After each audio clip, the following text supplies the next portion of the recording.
Approved. The Pledge of Allegiance will be led by the gentleman from Ohio, Mr. Joyce. I pledge allegiance to the flag of the United States of America and to the republic for which it stands, one nation, under God, indivisible, with liberty and justice for all.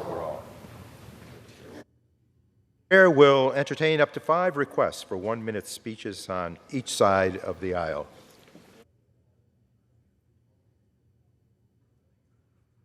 For what purpose does the gentleman from New Hampshire seek recognition?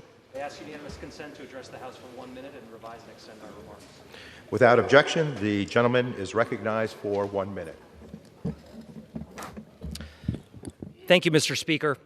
I rise today on behalf of all Granite Staters to recognize the life and legacy of Elias "Skip" Ashu, who passed away unexpectedly last week.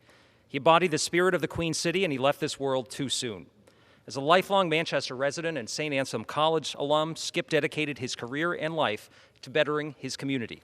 He was a successful businessman, local leader, and philanthropist who never gave up on the potential of Manchester and all its residents. He was a community fixture who loved taking in the downtown area he helped revitalize. As chair of the Manchester Development Corporation, Skip was instrumental in making the Civic Center project a reality, one of the city's most consequential economic development projects since the Industrial Revolution. His immense impact was known by all, which is why he was named Citizen of the Year in 2000. I hope we can honor Skip Ashu's legacy by continuing to work together to move Manchester and New Hampshire forward.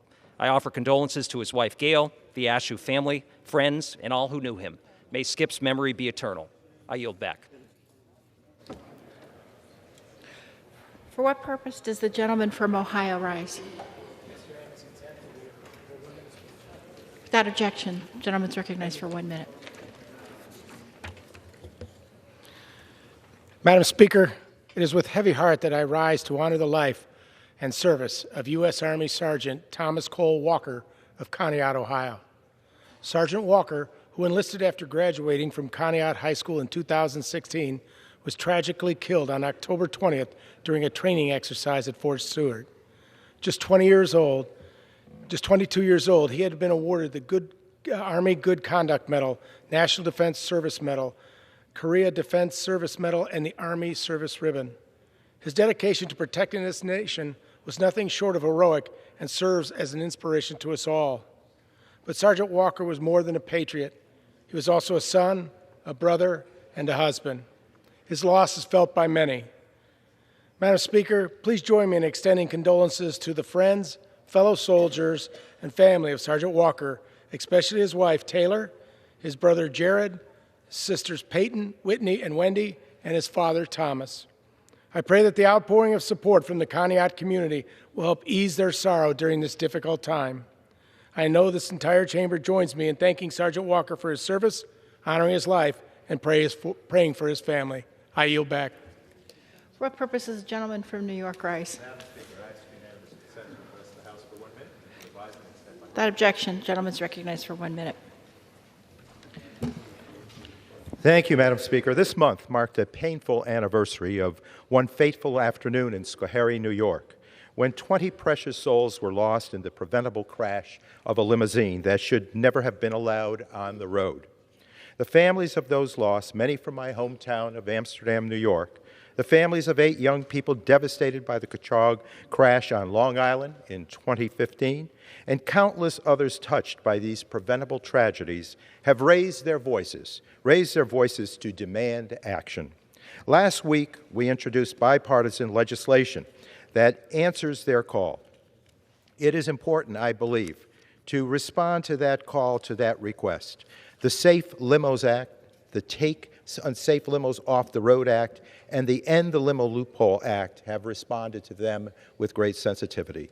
Thank you to my friend, Representative Antonio Delgado, for joining me in sponsoring this life-saving legislation, and to our colleagues on both sides of the aisle who have signed on in support. These common-sense measures will save lives and ensure that this never happens to another family.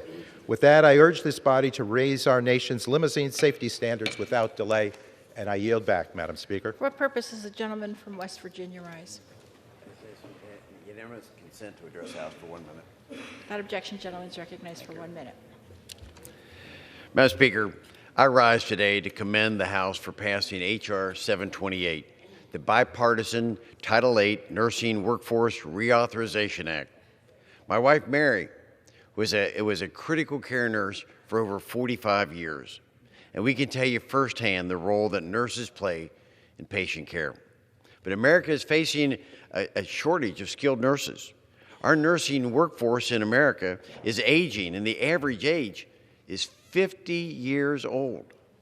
By 2022, there will be 1 million nursing jobs open and available. We must find a way to encourage people to go into nursing. This bill helps not only to recruit nurses, but provide rural and underserved communities a competitive way to attract and keep talent. H.R. 728 is a step forward in addressing our nation's growing need for nurses. Madam Speaker, thank you, and I yield back the balance of my time. For what purpose does the gentleman from California rise? Unanimous consent to address the House for 1 minute to revise and extend my remarks. Without objection, the gentleman is recognized. Madam Speaker, I rise today to congratulate a group of talented students from my district who recently earned the title of Mock Trial World Champions. The Venture Academy's mock trial team was one of 38 teams that traveled to New York to compete for this honor in the Empire Mock Trial World Champion. They successfully argued a fictional case involving a construction company that was accused of failing to take proper safety precautions by portraying the prosecutors and the defendants as well as the witnesses in this case. They ended up bringing back the top prize to Stockton, but this isn't the Venture Academy's first big success. Last year, the team placed 5th in the Empire contest, and for the past 6 years, they've won first place in the San Joaquin County mock trial competition. One day, some of these students could come here and stand in this podium, putting their debate skills to work while arguing for or against important legislation. So please join me in congratulating the Venture Academy's mock trial team, mock trial world champions, and I yield back. For what purpose does the gentleman from California rise? Seek unanimous consent to address the House 1 minute, revise and extend remarks. Without objection, the gentleman is recognized for 1 minute. Thank you, Madam Speaker.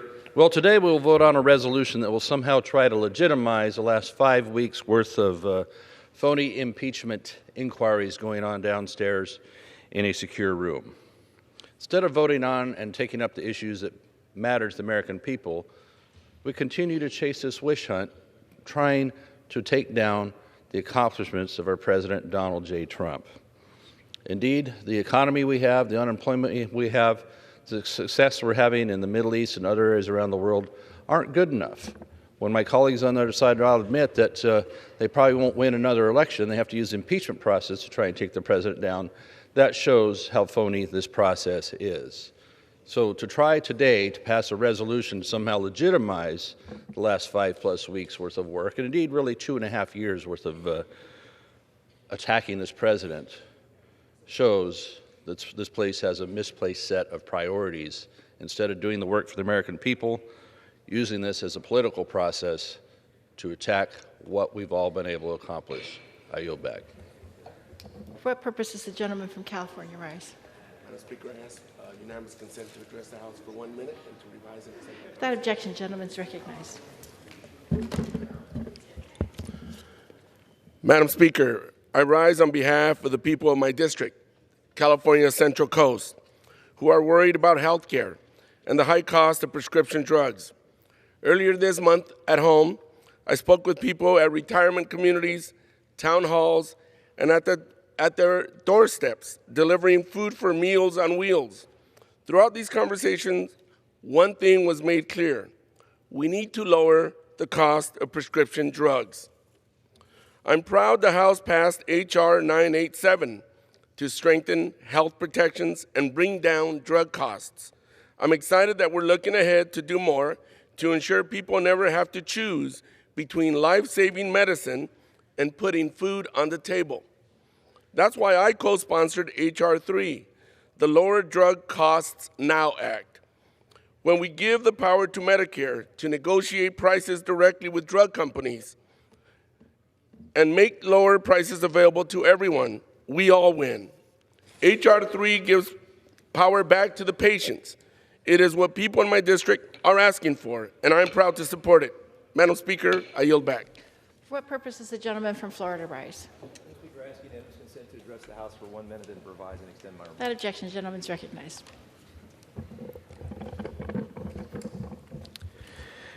Madam Speaker, I rise in strong opposition to the resolution that attempts to justify the sham impeachment process that I've personally witnessed. The majority claims this resolution will ensure a, quote, fair, open, and transparent process.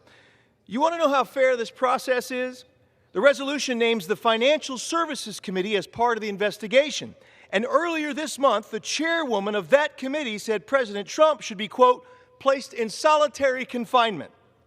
Further, Republicans will only be allowed to subpoena witnesses with Chairman Schiff's approval, as deemed necessary to the investigation. If we've learned anything from the investigation so far, we know the majority does not think due process is necessary. They don't even think basic fairness is necessary.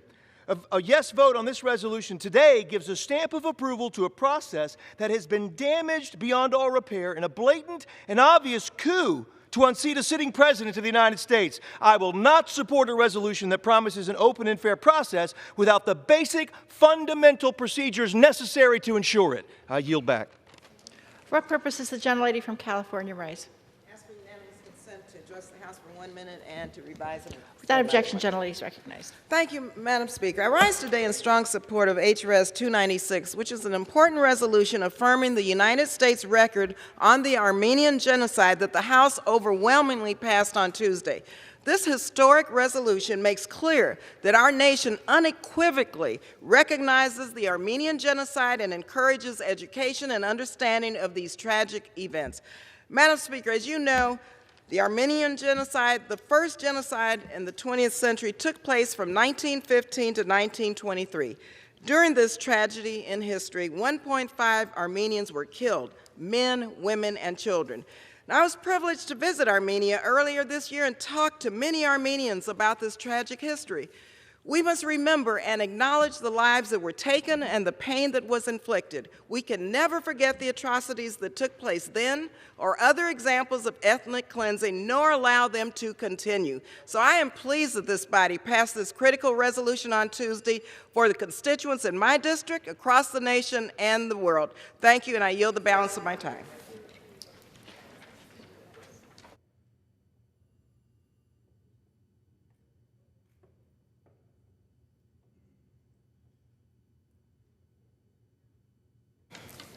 For what purpose does the gentleman from Massachusetts seek recognition? Madam Speaker, by direction of the Committee on Rules, I call up House Resolution 660 and ask for its immediate consideration.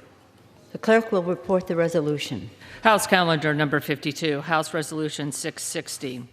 Resolved that the Permanent Select Committee on Intelligence, the Committees on Financial Services, Foreign Affairs, the Judiciary, Oversight and Reform, and Ways and Means are directed to continue their ongoing investigations as part of the existing House of Representatives inquiry into whether sufficient grounds exist for the House of Representatives to exercise its constitutional power to impeach Donald John Trump, President of the United States of America. Section 2. Open and transparent investigative proceedings by the Permanent Select Committee on Intelligence. For the purpose of continuing the investigation described in the first section of this resolution, the Permanent Select Committee on Intelligence, referred to in this resolution as the Permanent Select Committee, is authorized to conduct proceedings pursuant to this resolution as follows. 1. The chair of the Permanent Select Committee shall designate an open hearing or hearings pursuant to this section. 2. Notwithstanding Clause 2J2 of Rule 11 of the Rules of the House of Representatives, upon recognition by the chair for such purpose under this paragraph during any hearing designated pursuant to paragraph 1, the chair and the ranking minority member of the Permanent Select Committee shall be permitted to question witnesses for equal specified periods of longer than 5 minutes as determined by the chair. The time available for each period of questioning under this paragraph shall be equal for the chair and the ranking minority member. The chair may confer recognition for multiple periods of such questioning, but each such period of questioning shall not exceed 90 minutes in the aggregate. Only the chair and ranking minority member or the permanent select committee employee, if yielded to by the chair or ranking minority member, may question witnesses during such periods of questioning. At the conclusion of questioning, pursuant to this paragraph, the committee shall proceed with questioning under the 5-minute rule pursuant to Clause 2J2A of Rule 11. 3. To allow for full evaluation of minority witness request, the ranking minority member may submit to the chair in writing any request for witness testimony relevant to the investigation described in the first section of this resolution within 72 hours after notice is given for the first hearing designated pursuant to paragraph 1. Any such request shall be accompanied by a detailed written justification of the relevance of the testimony of each requested witness to the investigation described in the first section of this resolution. 4A. The ranking minority member of the Permanent Select Committee is authorized, with the concurrence of the chair, to require as deemed necessary to the investigation, I, by subpoena or otherwise, 1. The attendance and testimony of any person, including at a taking of deposition, and 2. The production of books, records, correspondence, memoranda, papers, and documents, and I. By interrogatory, the furnishing of information. B. In the case that the chair declines to concur in a proposed action of the ranking minority member pursuant to subparagraph A, the ranking minority member shall have the right to refer to the committee for decision the question whether such authority shall be so exercised, and the chair shall convene the committee promptly to render that decision, subject to the notice procedures for committee meetings under Clause 2G, 3A, and B of Rule 11. C. Subpoenas and interrogatories so authorized may be signed by the ranking minority member and may be served by any person designated by the ranking minority member. 5. The chair is authorized to make publicly available in electronic form the transcripts and depositions conducted by the Permanent Select Committee in furtherance of the investigation described in the first section of this resolution, with appropriate redactions for classified and other sensitive information. 6. The Permanent Select Committee is directed to issue a report setting forth its findings and any recommendations, and appending any information and materials the Permanent Select Committee may deem appropriate with respect to the investigation described in the first section of this resolution. The chair shall transmit such reports and appendices, along with any supplemental, minority, additional, or dissenting views filed pursuant to Clause 2.1 of Rule 11 to the Committee on the Judiciary, and make such report publicly available in electronic form with appropriate redactions to protect classified and other sensitive information. The report required by this paragraph shall be prepared in consultation with the chairs of the Committee on Foreign Affairs and the Committee on Oversight and Reform. Section 3. Transmission of additional materials. The chair of the Permanent Select Committee or the chair of any other committee having custody of records or other materials relating to the inquiry referenced in the first section of this resolution is authorized, in consultation with the ranking minority member, to transfer such records or materials to the Committee on the Judiciary. Section 4. Impeachment inquiry procedures in the Committee on the Judiciary. A. The House authorizes the Committee on the Judiciary to conduct proceedings relating to the impeachment inquiry referenced in the first section of this resolution pursuant to the procedures submitted for printing in the Congressional Record by the Chair of the Committee on Rules, including such procedures as to follow the participation of the President and his counsel. B. The Committee on the Judiciary is authorized to promulgate additional procedures as it deems necessary for the fair and efficient conduct of committee hearings held pursuant to this resolution, provided that the additional procedures are not inconsistent with the procedures referenced in subsection A, the Rules Committee and the Rules of the House. C.1. The ranking minority member of the Committee on the Judiciary is authorized, with the concurrence of the chair of the Committee on the Judiciary, to require, as deemed necessary to the investigation, A, by subpoena or otherwise, I, the attendance and testimony of any person, including at a taking of a deposition, and I, the production of books, records, correspondence, memoranda, papers, and documents, and B, by interrogatory the furnishing of information. 2, in the case that the chair declines to concur in a proposed action of the ranking minority member pursuant to paragraph 1, the ranking minority member shall have the right to refer to the committee for decision the question whether such authority shall be so exercised, and the chair shall convene the committee promptly to render that decision, subject to the notice procedures for a committee meeting under Clause 2G, 3A, and B of Rule 11. 3, subpoenas and interrogatories so authorized may be signed by the ranking minority member and may be served by any person designated by the ranking minority member. D, the Committee on the Judiciary shall report to the House of Representatives such resolutions, articles of impeachment, or other recommendations as it deems proper. The gentleman from Massachusetts is recognized for 1 hour. Madam Speaker, for the purposes of debate only, I yield the customary 30 minutes to the gentleman from Oklahoma, Mr. Cole, pending which I yield myself such time as I may consume. And let me say, Madam Speaker, I appreciate the professionalism that my friend from Oklahoma has demonstrated throughout this process. We don't see eye to eye on this impeachment inquiry, but he's always conducted himself with integrity and defended this institution. And during consideration of this resolution, all time yielded is for the purposes of debate only. I ask unanimous consent that all members be given 5 legislative days to revise and extend their remarks. Without objection. Madam Speaker, on Wednesday afternoon, the Rules Committee marked up and favorably reported House Resolution 660, directing certain committees to continue their ongoing investigations as part of the existing House of Representatives inquiry into whether sufficient grounds exist for the House of Representatives to exercise its constitutional power to impeach Donald John Trump, President of the United States of America. Madam Speaker, this is a sad day for our country. Over 230 years ago, when the founders of our country wrote the Constitution, they entrusted us with the gift of self-government. But they knew the persistence of this gift was not assured. It may be taken for granted today, but having just shaken off a tyrant, the founders knew better. They understood that the very foundations of our country are dependent on safeguarding against one branch of government encroaching on the others. That's what the idea of checks and balances is all about.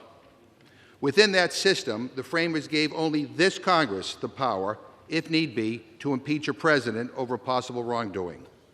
This fact that no one is above the law is what separates this country from so many others. Because of its seriousness, the impeachment process has been rarely used for presidents.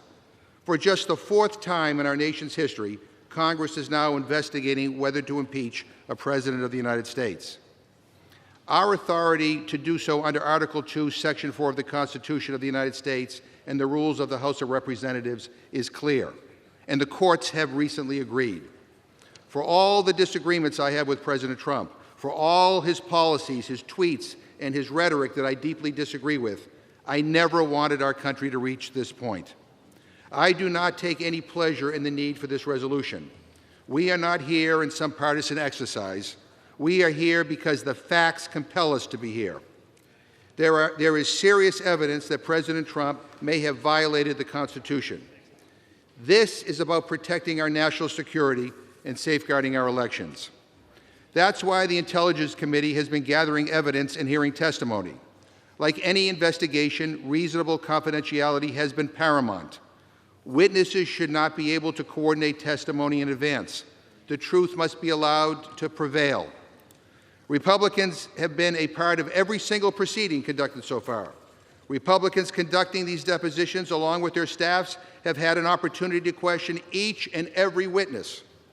Now, Madam Speaker, we are entering the public-facing phase of this process, and I commend the investigative committees and their staffs for the professional manner which they have conducted themselves. I'd also like to commend the courageous public servants that have bravely come forward to tell the truth. Without their courage, this possible wrongdoing would never have seen the light of day. The public should not be left in the dark. They should see the facts about the President's conduct firsthand. That's why I introduced this resolution. It establishes the next steps of this inquiry, including establishing the procedure for public-facing hearings conducted by the Intelligence Committee and the process for transferring evidence to the Judiciary Committee. It's about transparency and it's about due process for the president. Some on the other side will never be satisfied with any process that uncovers the truth of what the president did. Madam Speaker, none of us knows whether or not President Trump will be impeached or convicted. Only the facts and how we respond to them will dictate the outcome. But I truly believe that 100 years from now, historians will look back at this moment and judge us by the decisions we make here today. This moment calls for more than politics. It calls for people concerned not about the reactions of partisans today, but of the consequences of an action decades from now. If we don't hold this president accountable, we could be ceding our ability to hold any president accountable. And at the end of the day, this resolution isn't about Donald Trump. It isn't about any of us. It's about our Constitution. It's about our country. And so I urge my colleagues to not just think about the political pressures of the moment. These will pass. Please consider the heavy responsibility you have today to this institution, the Constitution, and to our country. I reserve the balance of my time. Gentleman reserves. For what purpose does the gentleman from Oklahoma rise? Madam Speaker, I want to thank the gentleman from Massachusetts, Mr. McGovern, for yielding me the customary 30 minutes, and I yield myself such time as I may consume. Gentleman's recognized. I want to begin by thanking my friend for his kind words and for the professionalism which he handled last night's hearing. But before I begin, Madam Speaker, I would ask the chairman if he would withdraw his resolution, at which time I will ask unanimous consent that the House immediately proceed to the consideration of H.R. 668 instead, which provides for consideration of House Resolution 660 under a rule. Madam Speaker, this would in no way prevent consideration of the resolution before us today. However, it would provide us with an opportunity for all members to participate in the process. My proposed rule would provide for 4 hours of general debate on H.R. 660, allow for amendments under an open process, and provide for a motion to recommit. On an issue as important as this, Madam Speaker, 1 hour of debate on a resolution written in the dark of night and marked up in a process where no Republican amendments were accepted is simply insufficient. Additionally, it would allow all members to offer amendments to improve the process to get to the truth, which I'm sure is the goal of all my colleagues on both sides of the aisle. And with that, I would ask the chairman to accept my request. Yield. I'd certainly yield to my friend. Gentleman's recognized. No, I do not. Thank you, Madam Speaker. Then I would ask unanimous consent the debate time on the House Resolution 660 be expanded to 4 hours so every member could participate. Gentleman from Massachusetts has yielded all time for debate only. The gentleman from Massachusetts would have to yield for this request. Thank you very much, Madam Speaker. In that case, I want to begin by echoing my friend's words. It's a sad day for all of us. For me personally, I'm sure for all of my colleagues on the Rules Committee, and for the institution as a whole. Today's resolution sets forth a process for impeaching the President of the United States. It's not a fair process, it's not an open process, it's not a transparent process, but instead it's limited and a closed process with a preordained outcome.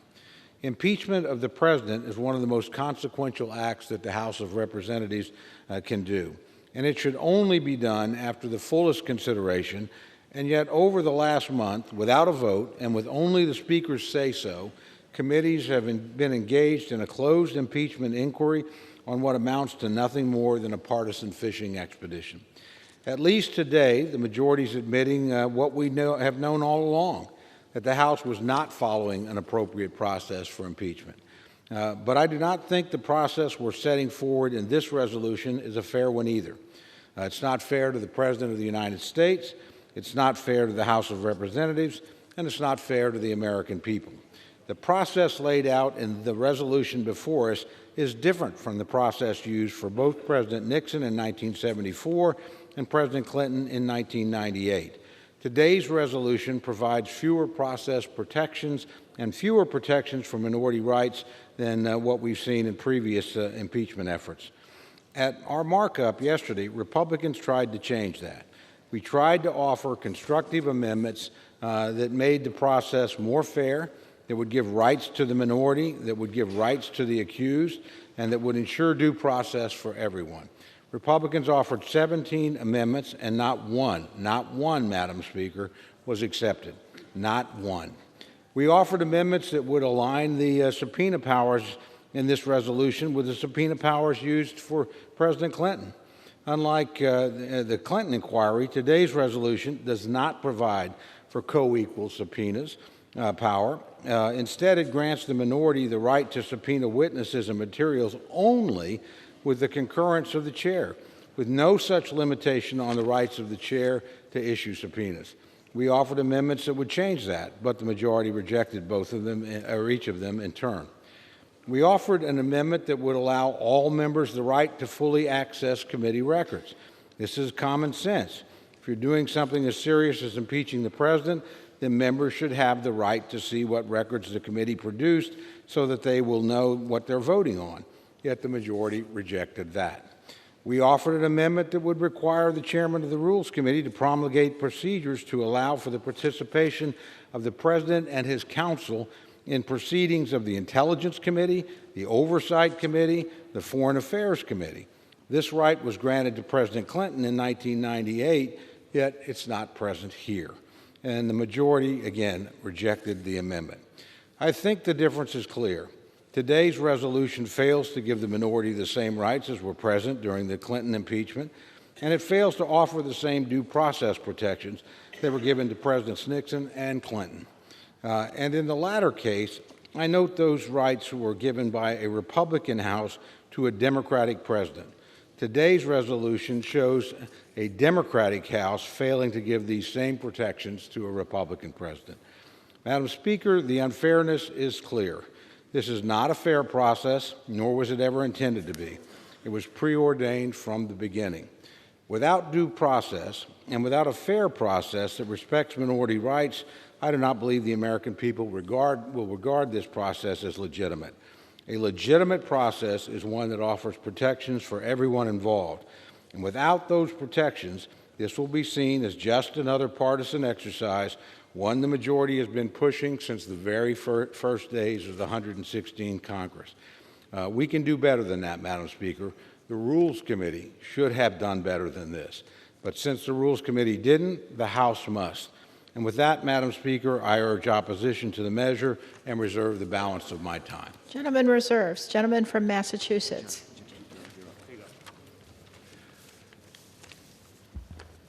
Madam Speaker, let me just say briefly that this resolution provides better protections for the President than what Presidents Nixon and Clinton received.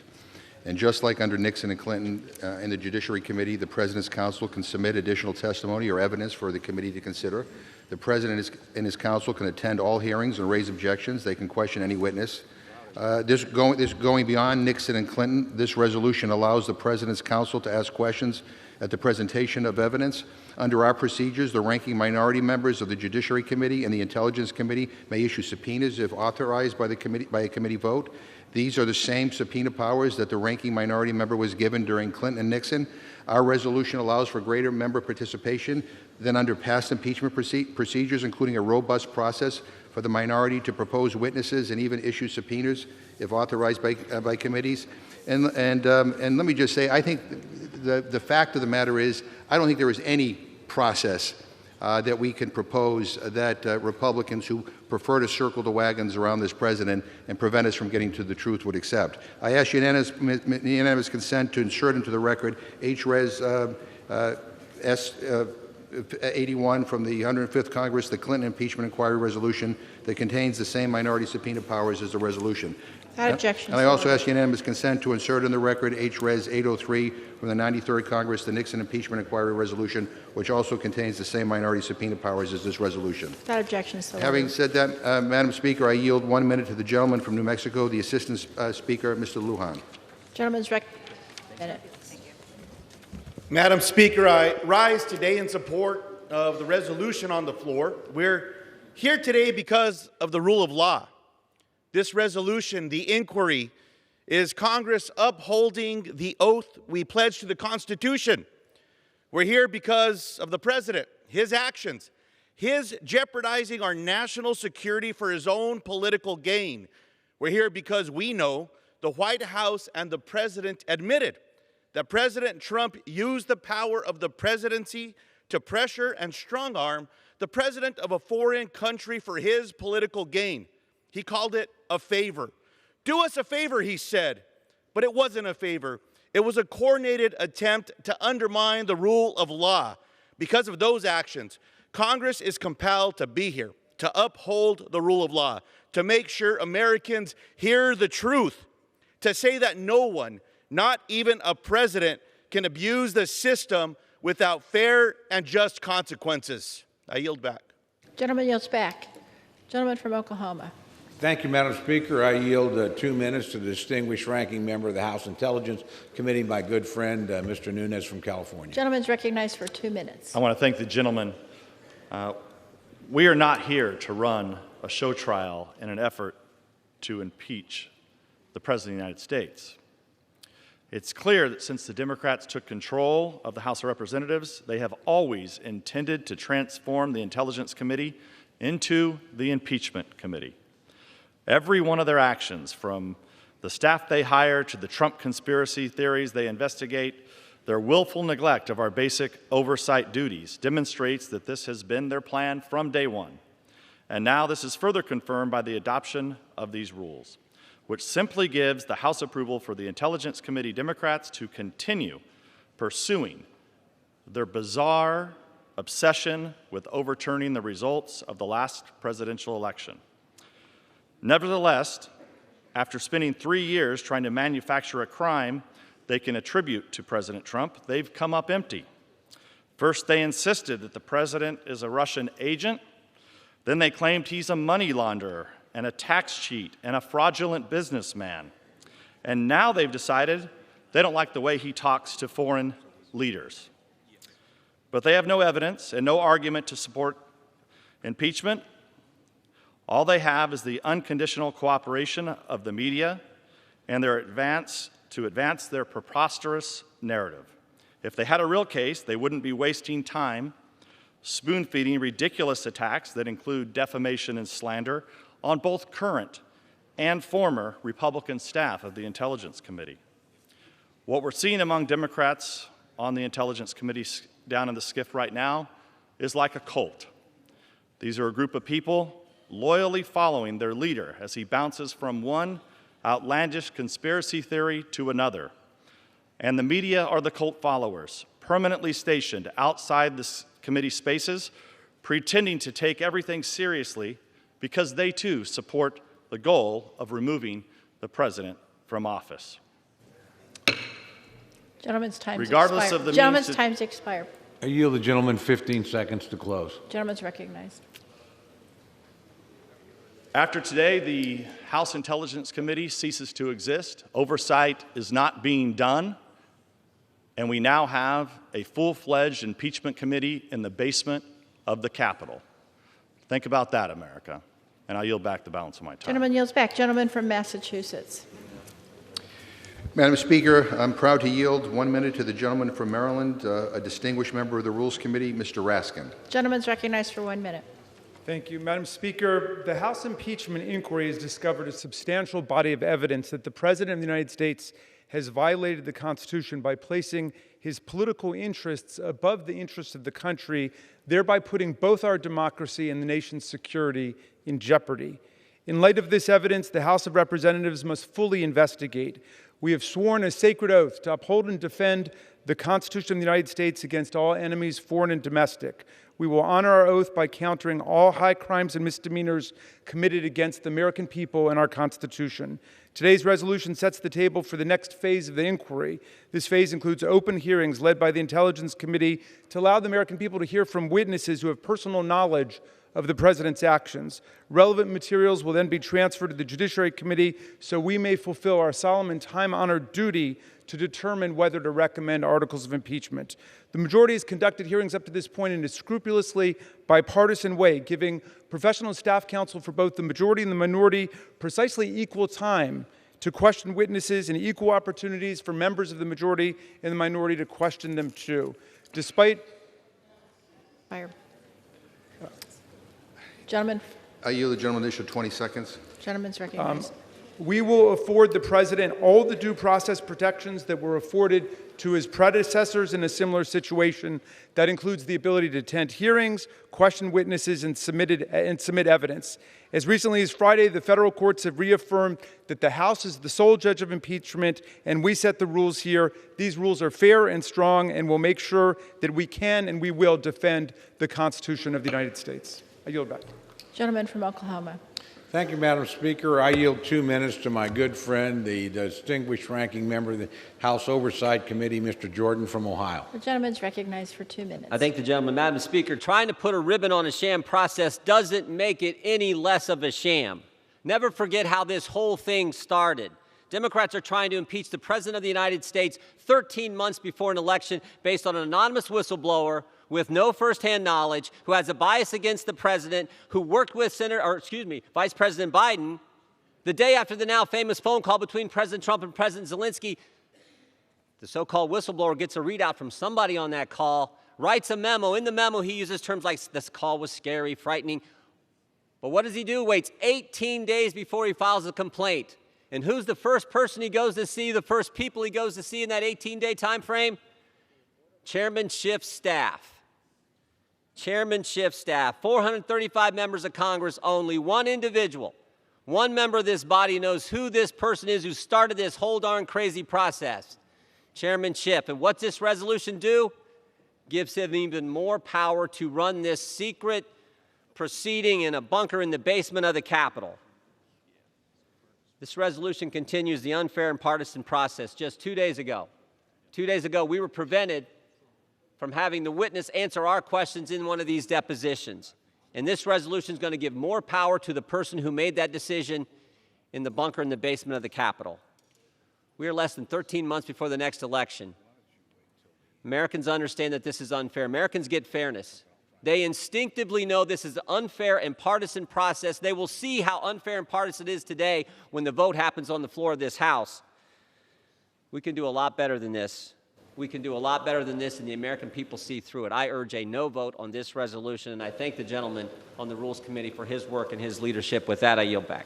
Gentleman yields back. Gentleman from Massachusetts. Yeah, Madam Speaker, I'd like to ask unanimous consent to insert into the record a New York Times article titled, Army Officer Who Heard Trump's Ukraine Call Reported Concerns, in which Colonel Alexander Vindman, an Army officer who was on the call, said, and I quote, I did not think it was proper to demand that a foreign government investigate a U.S. citizen, and quote, this would all undermine U.S. national security.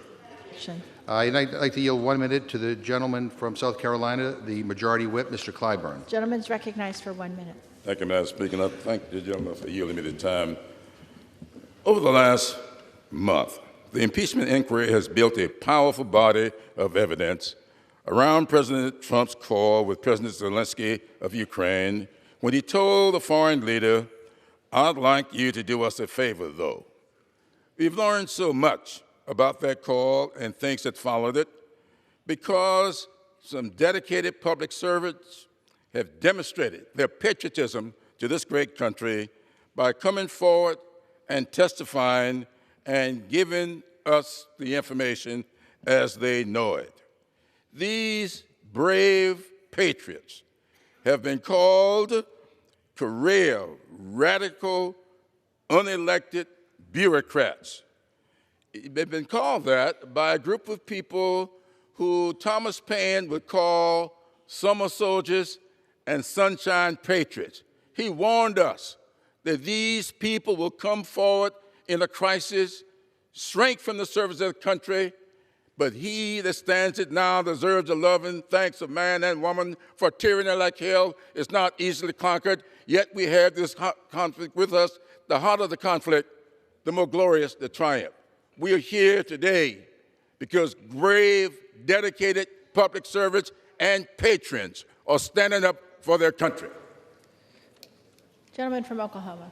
Thank you very much, Madam Speaker. I recognize my good friend, fellow member of the Rules Committee, the distinguished gentleman from Texas, Mr. Burgess, for 2 minutes. Gentleman's recognized for 2 minutes. And I thank the gentleman for yielding.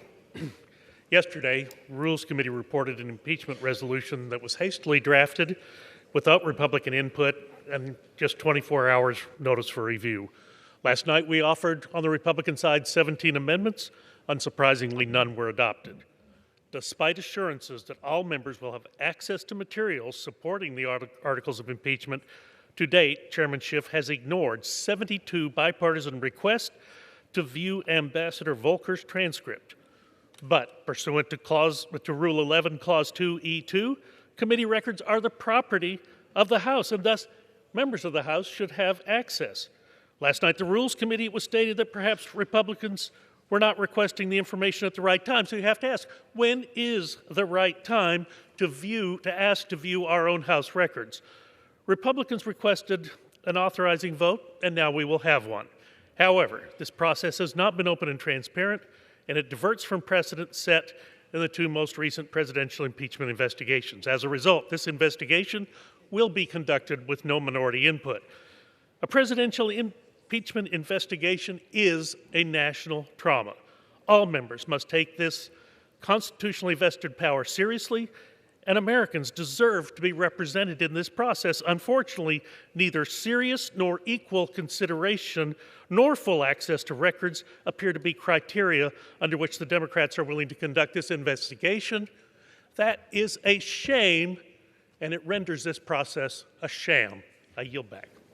Gentleman yields back. Gentleman from Massachusetts. Madam Speaker, I'm proud to yield 1 minute to the gentlewoman from Pennsylvania, a distinguished member of the Rules Committee, Ms. Scanlon. Gentleman is recognized for 1 minute. I take no joy in contemplating the impeachment of a president, because in contemplating it, we must acknowledge a threat to our Constitution and the values that bind us, not only as members of Congress, but as Americans. We've tried to work within traditional means to get to the bottom of serious allegations of misconduct so that we can deliver the truth to the American people. Committees have called witnesses and requested evidence only to be stonewalled. The president's defenders have tried to distract the American people by falsely claiming to have been excluded from the investigation, while their stunts and smears have hindered the constitutional process. This resolution outlines ground rules for the House as we move forward, granting the same or greater due process rights to the president and the minority as they themselves drafted when they were in the majority. We will have open hearings. They can question witnesses. They can propose subpoenas. They can present evidence. I am proud to sponsor this resolution. Our Constitution requires it, and our democracy depends on it. And with that, I yield back. Gentleman from Oklahoma. Thank you very much, Madam Speaker. I yield 2 minutes to my good friend, distinguished Republican ranking member of the House Judiciary Committee from the state of Georgia, Mr. Collins. Gentleman's recognized for 2 minutes. Thank you, Madam Speaker. No matter what is said by the other side today, this is a dark day and a cloud has fallen on this House. It has been falling for 10 months and it is showing itself today. What we are seeing is this. If the gentleman who is a friend of mine from the Rules Committee would actually want to talk about are these the same rules as Clinton and Nixon, then we would have had a much longer period of debate, because he knows and I know it is not. There are similarities, some better, some not, but they are not the same. Let's get that out of the way first. The problem I'm having here is the resolution before us today is not about transparency, it's about control. It's not about fairness, it's about winning. It's about following the facts. This resolution is about delivering results. You know how I know this? Because the resolution gives no proper way for how these abilities or transferring of documents from the Intel Committee to Judiciary Committee will happen. Doesn't even give a time frame. And I've heard a lot of discussion today about maybe we didn't know how to properly ask last night in Rules Committee. I'll guarantee you my staff and I know how to properly use Rule 11-2E to ask for information. And we're told yesterday by a committee, one of the committees, that we couldn't have access to it because the parliamentarians said we couldn't. That's just false and needs to stop. This House is developing and shredding procedures every day. And if members of the minority or the majority cannot have the rights that they are given, then we're in a sad situation. And in fact, the haste to put this together, they didn't even exempt, as was done in Clinton and Nixon, the Rule 11-2E. They didn't even exempt it out. Even in those two impeachments, it was known that maybe we don't let every member come see this while this is going on. We didn't even exempt it during this time. We were so hurried to impeach this president, we don't really give a darn about the rules. But here's my biggest concern. As ranking member of the Judiciary Committee, I have a question. We've been here 200 plus years as a committee, and our committee has been neutered. Our committee who handles impeachment, we're the reason in that committee, that's our jurisdiction. We have been completely sidelined. Our chairman and others have been sidelined, so I have been sidelined. It is so bad that they had to have the Rules Committee write the presidential due process and give it to us. This is not right. I wish... I have another 30 seconds. Yield the gentleman an additional 15 seconds to Gentleman's recognized. I do not know what happened to our committee, but we still exist. Due process only kicks in at judiciary for the president. It does not kick in the closed-door secret hearings of Adam Schiff. This is a travesty. No one should vote for this. This is a sad day. The curtain is coming down on this House because the majority has no idea about process and procedure. They're simply after a president. I yield back. Gentleman from Massachusetts. Madam Speaker, I get it. My friends on the other side of the aisle want to talk about process. But it's interesting that not one of them wants to talk about the president's conduct, and that speaks volumes. At this time, I would like to yield 1 minute to the gentleman from Florida, another distinguished member of the Rules Committee, Mr. Hastings. Gentleman's recognized for 1 minute. Thank you, Chairman, and I thank Ranking Member Cole for the manner in which you all are shepherding us through this difficult process. Madam Speaker, it's time for the American people to see how the administration put our national security on the auction block in exchange for political favors. At the heart of this scandal is the White House's decision to slam the brakes on nearly $400 million of military aid for Ukraine. Military aid for a vital partner. Military aid that was desperately needed to beat back Russian aggression.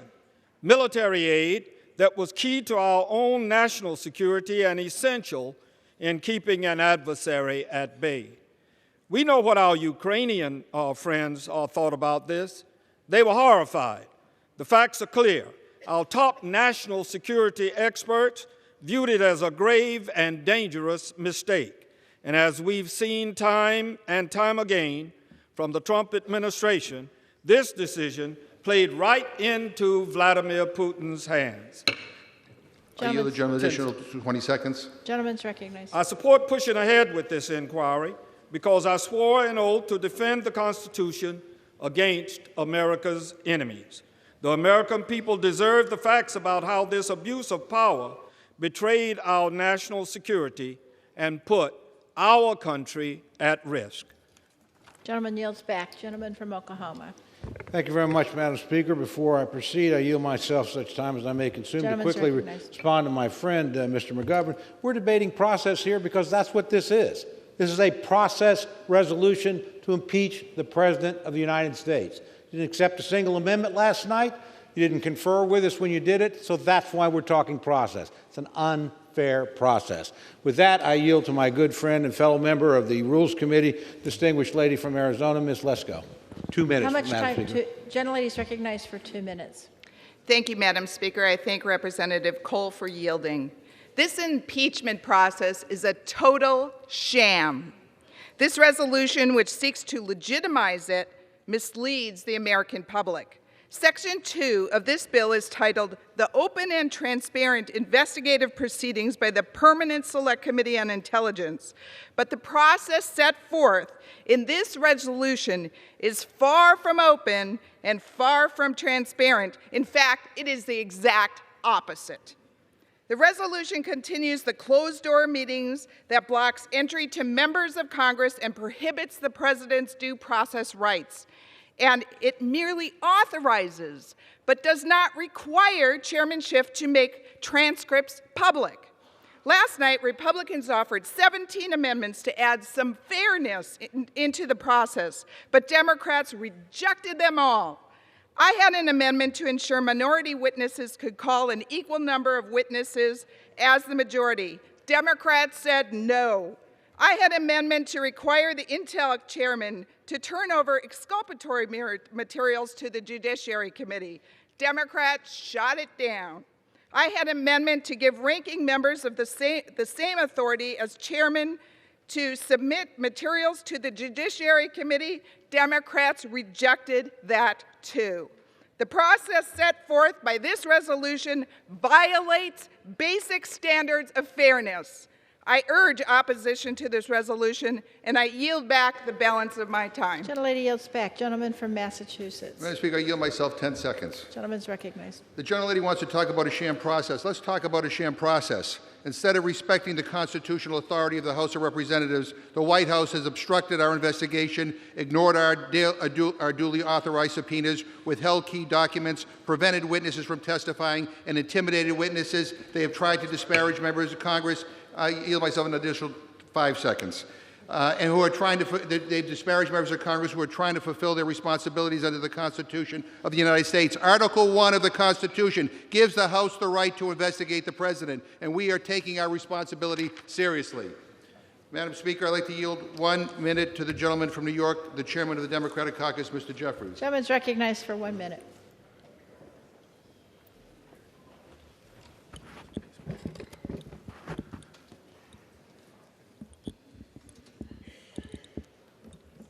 The House impeachment inquiry is about abuse of power. It's about betrayal.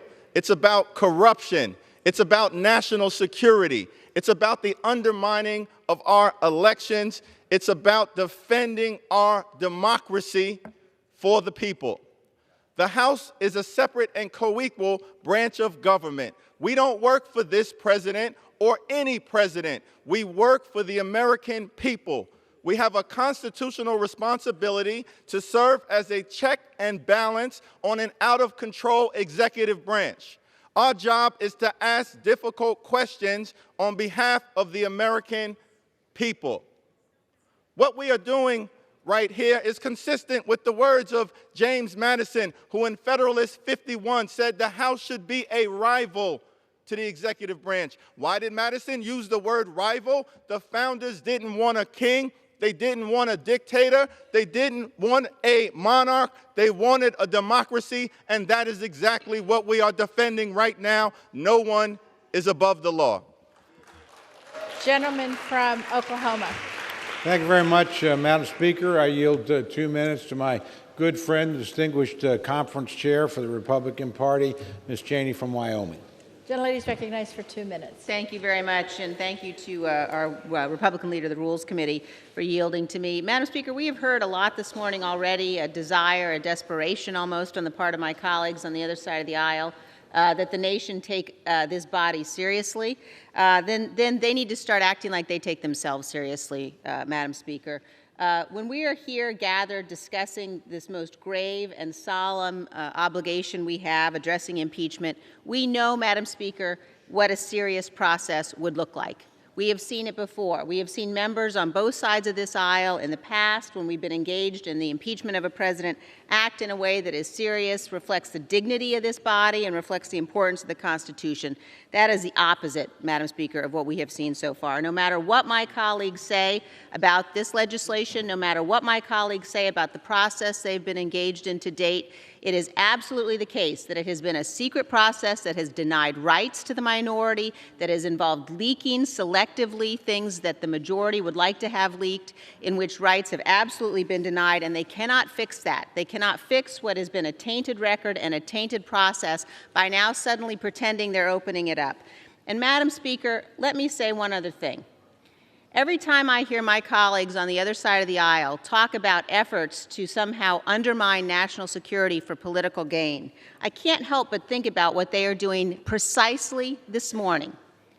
When we are facing the threats we are facing as a nation, and my colleagues on the other side of the aisle, Speaker Pelosi and Chairman Schiff and others, take what is arguably the single most important national security committee in this body, the House Intelligence Committee, and they tell the House Intelligence Committee, turn away from those threats. Do not focus on oversight. Do not focus on the challenges we face. And instead, we are going to consume you in a political, partisan process to impeach the President of the United States. Madam Speaker, my colleagues on the Democratic side of the aisle will be held accountable by history for what they are doing. Yield the gentlelady an additional 15 seconds to close, Madam Speaker. They will be held accountable by history for what they are doing. They have absolutely no right to talk about threats to this nation if they are diverting the full attention, resources, and focus of the House Intelligence Committee onto a sham political process run by Chairman Schiff and Speaker Pelosi. I urge my colleagues to oppose this resolution, and I Gentlemen, yield back the balance of ladies' my time's time. expired. Gentleman from Massachusetts. Madam Speaker, I am delighted to yield 1 minute to the gentlewoman from Florida, a distinguished member of the Rules Committee, Ms. Shalala. Gentlelady is recognized for 1 minute. Madam Speaker, having been through this before, I know how painful impeachment investigations can be. I also know that I'm not alone in saying that supporting this continuing inquiry is not a decision that any of us makes lightly. None of us has ever hoped to consider investigating our own president for compromising our national security and obstructing justice. Regardless of political ideology, we all understand our constitutional duty. It's with profound sadness and disappointment that we have to continue this investigation. The accusations the House is investigating go straight to the heart of our Constitution. Our Constitution endows us with not only the authority, but also the duty to hold our colleagues in the federal government accountable if they fail to act in the best interests of our nation. I don't think anyone here believes that domestic politics should interfere with foreign policy.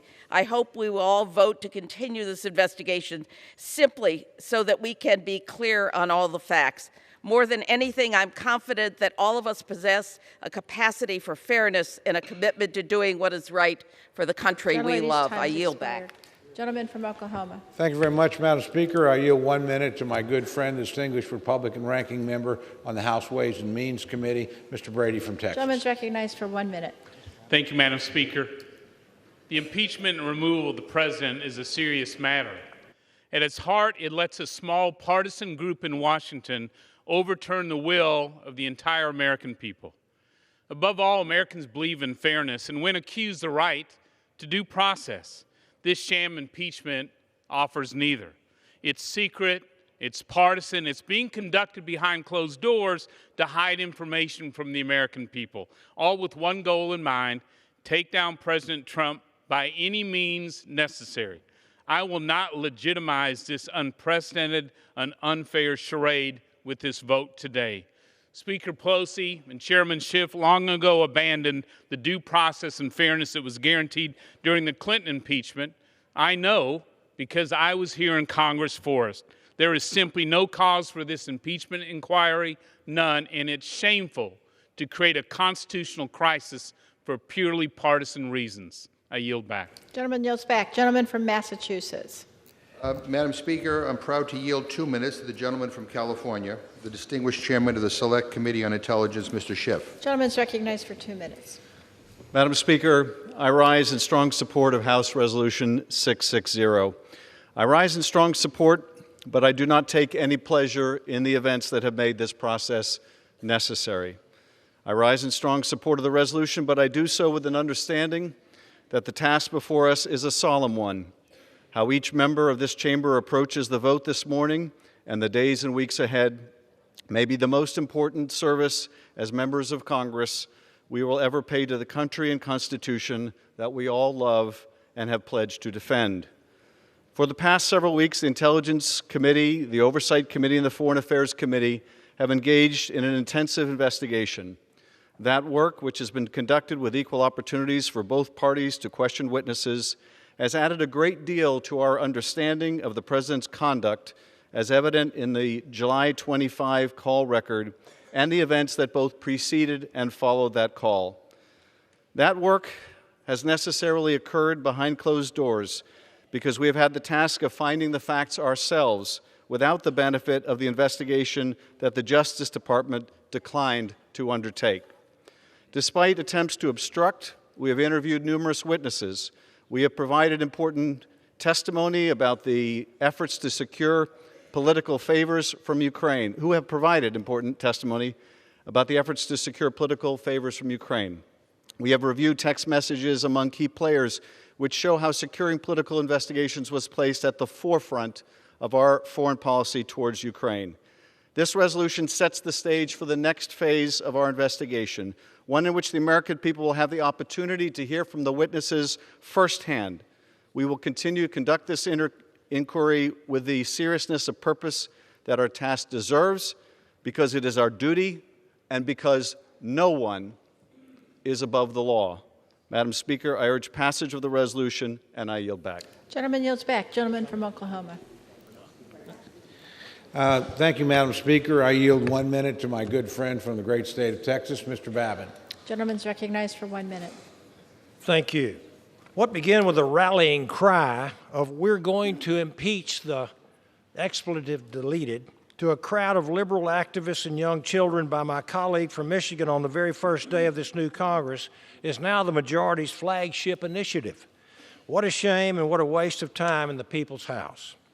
My view, our president was doing his job, ensuring that if taxpayer dollars from my constituents and yours was going to the other side of the world, that it would be paired with a commitment to crack down on corruption at all levels, no matter who someone's daddy is or what their political ambitions are. I think we all know that this was inevitable. From the moment Donald J. Trump was elected, the ends of harassment and impeachment have just been waiting for the means, and they think that they found them. They're wrong. There is, however, one small measure we can take as one house to bring a shred of dignity to these disgraceful proceedings.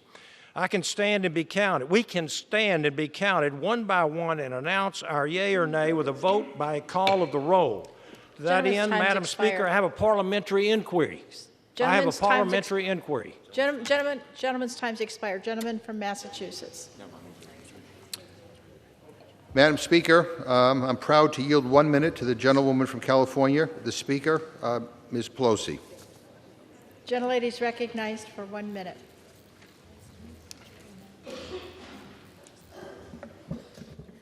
I thank the gentleman for yielding, and Madam Speaker, thank you for the recognition.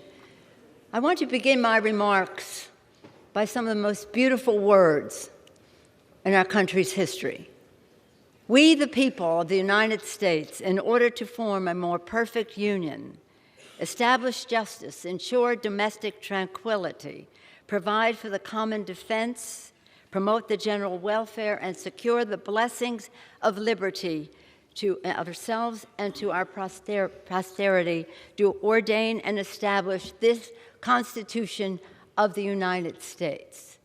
It goes on immediately to establish Article 1, the legislative branch, Article 2, the executive branch, Article 3, the judiciary. The genius of the Constitution, a separation of powers, 3 co-equal branches of government to be a check and balance on each other.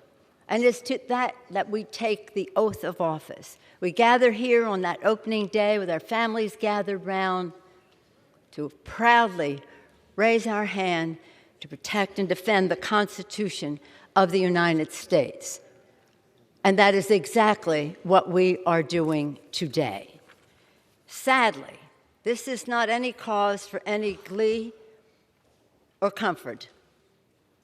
This is something that is very solemn, that is something prayerful, and that we had to gather so much information to take us to this next step. Again, this is a solemn occasion. Nobody, I doubt anybody in this place or anybody that you know comes to Congress to take the oath of office, comes to Congress to impeach the President of the United States, unless his actions are jeopardizing our honoring our oath of office.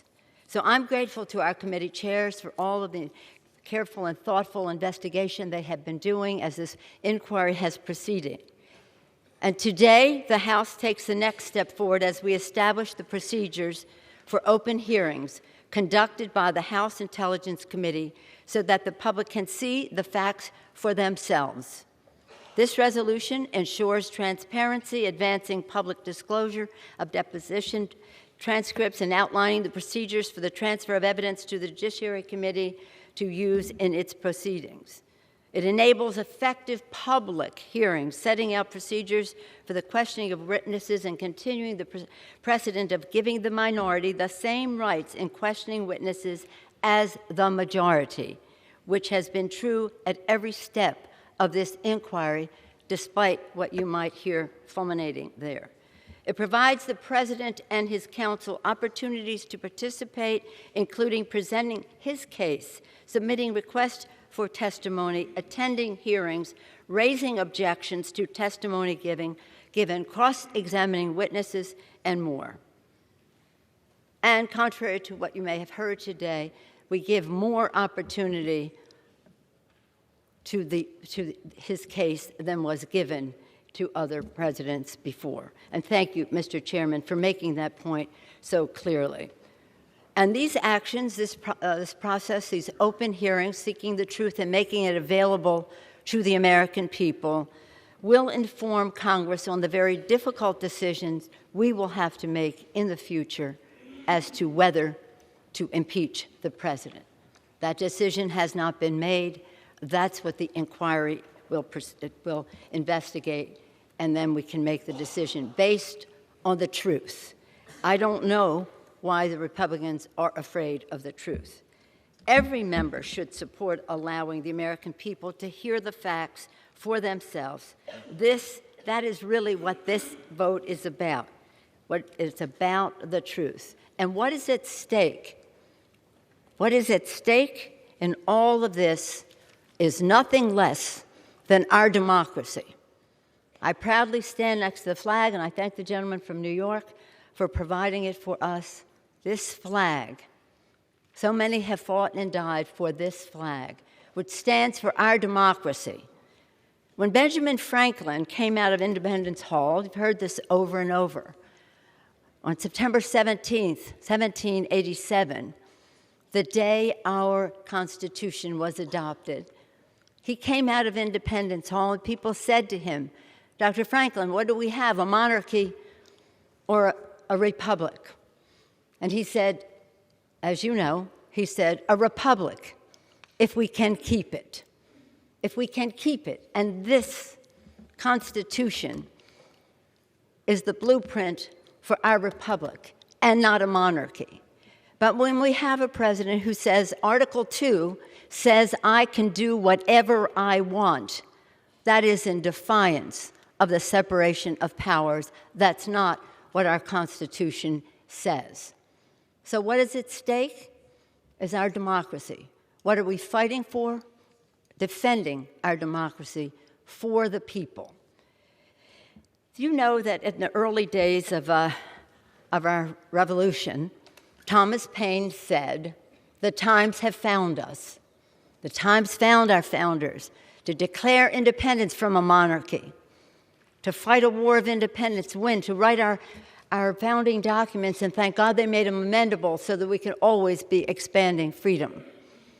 And the genius, again, the genius of that Constitution was the separation of powers. Any usurping of that power is a violation of our oath of office. So proudly, we all raised our hand to protect and defend and support the Constitution of the United States. That's what this vote is about today. And we think the times found our founders, the times have found others in the course of our history to protect our democracy, to keep our country united. The times have found each and every one of us in this room and in our country to pay attention to how we protect and defend the Constitution of the United States, honoring the vision of our founders who declared independence from a monarch and established a country contrary to that principle, honoring the men and women in uniform who fight for our flag and for our freedom and for our democracy, and honoring the aspirations of our children so that no president, whoever he or she may be in the future, could decide that Article 2 says they can do whatever they want. Again, let us honor our oath of office. Let us defend our democracy. Let us have a good vote today and have clarity as to how we proceed, why we proceed, and again, doing so in a way that honors the Constitution. We must honor the Constitution in how we do this. We must respect the institution we serve. And we must heed the further words of our founders, e pluribus unum, from any one. They didn't know how many be or how different we would be, but they knew that we needed to always be unifying. So hopefully as we go forward with this, with a clarity of purpose, a clarity of procedure, a clarity of fact, a clarity of truth, It's about the truth. It's about the Constitution. We will do so in a way that brings people together, that is healing rather than dividing, and that is how we will honor our oath of office. I urge an aye vote and yield back the balance of my time. Gentlelady yields back.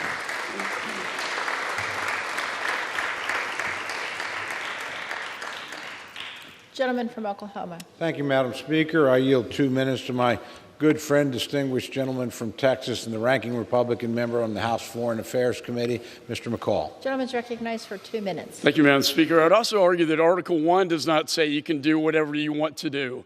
And the Constitution says that, and our founding fathers said that as well.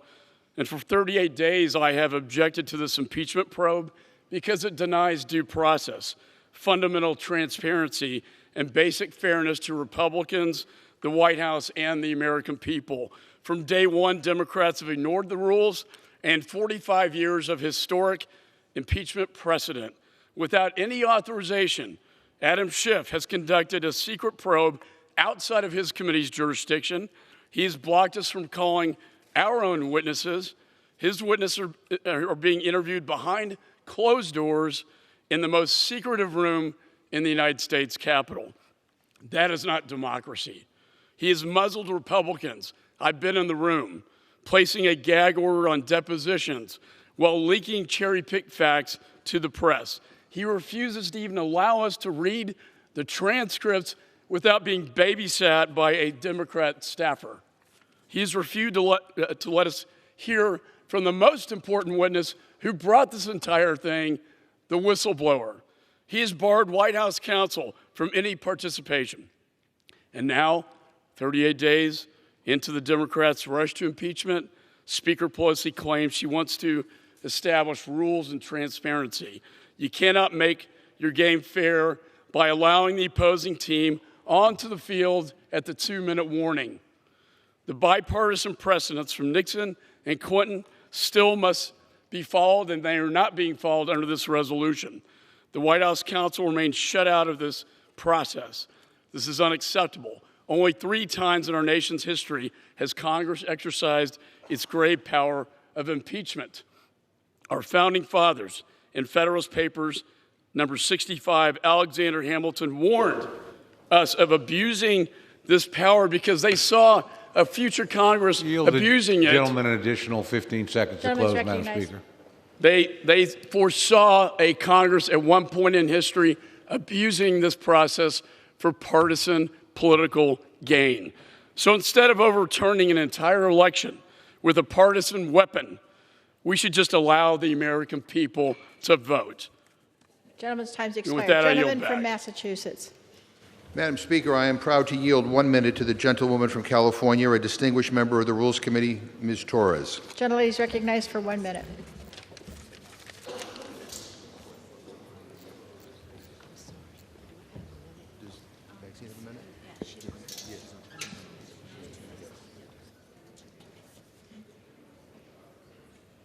Madam Speaker, I rise in strong support of H.R. 660.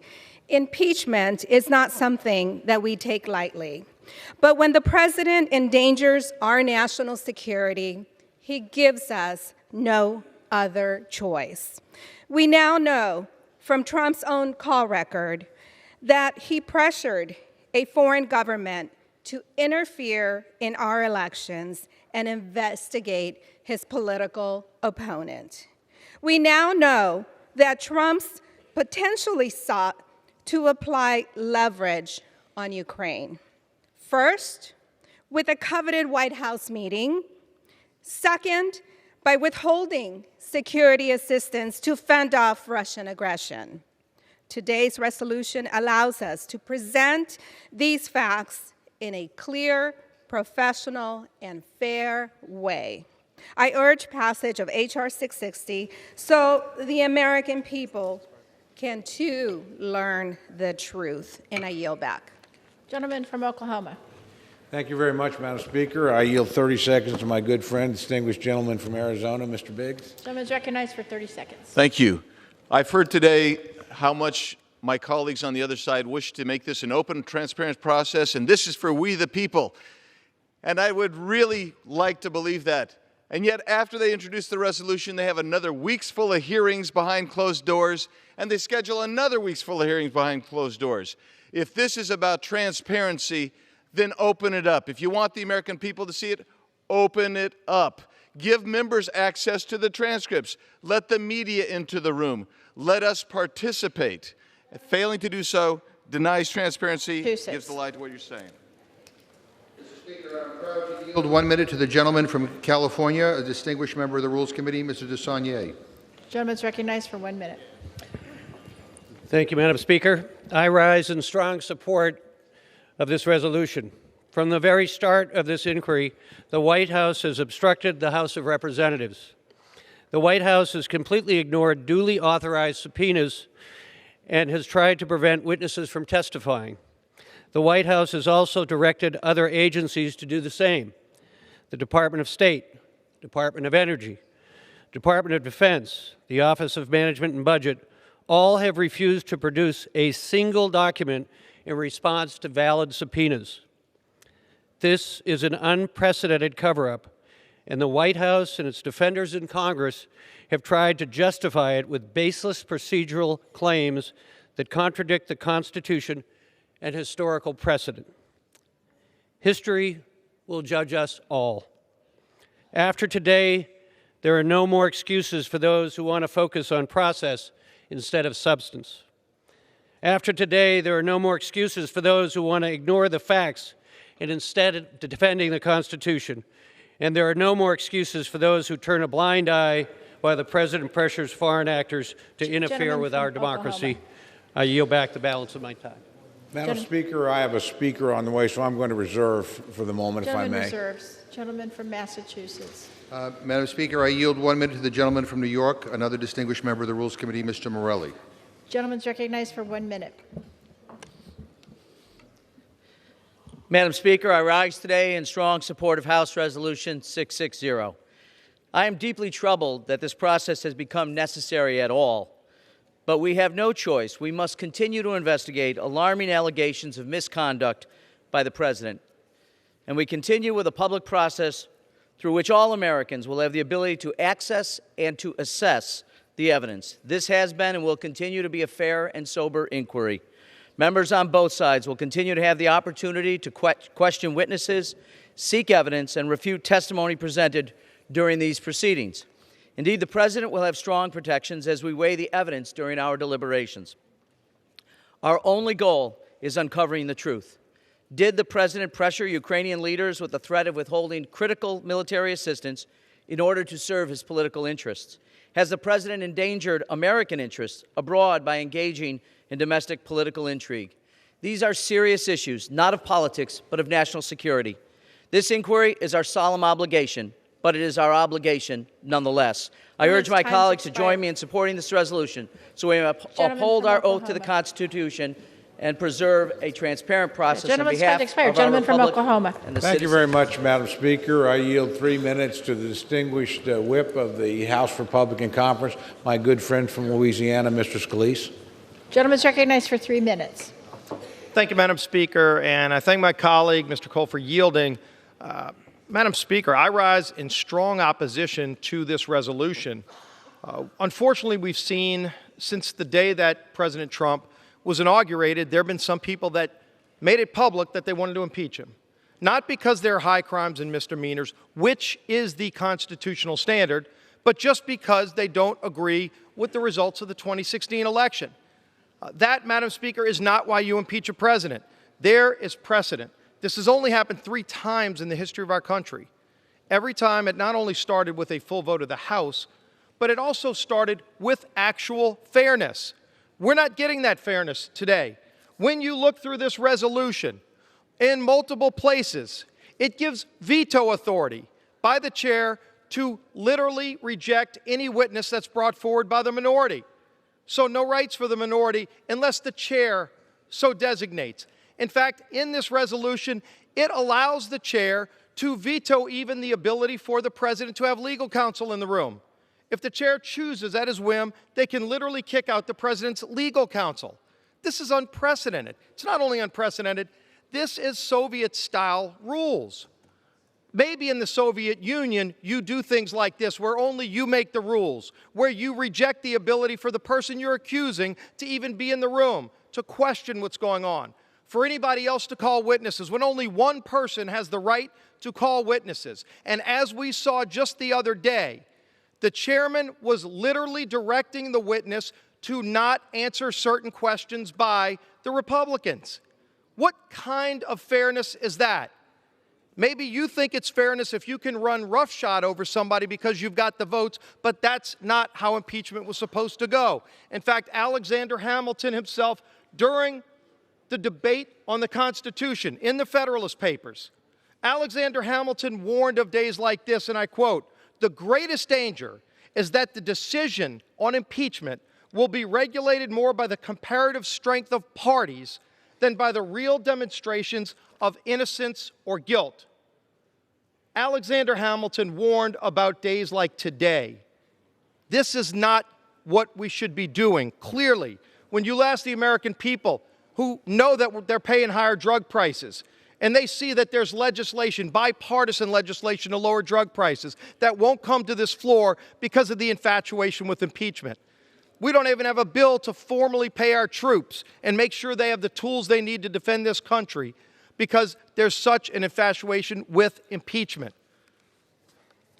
Madam Speaker, when you look through this resolution and you see how one-sided, how Soviet-style this is running, this is the United States of America. Don't run a sham process, a tainted process like this resolution ensures. It ought to be rejected, and I think you'll see bipartisan rejection of this resolution, and I yield back the balance of my time.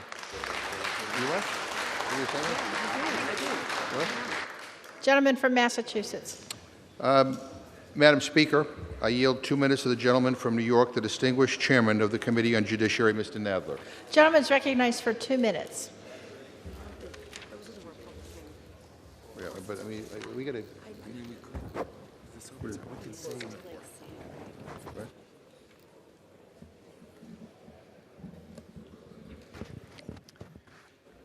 Thank you, Madam Speaker.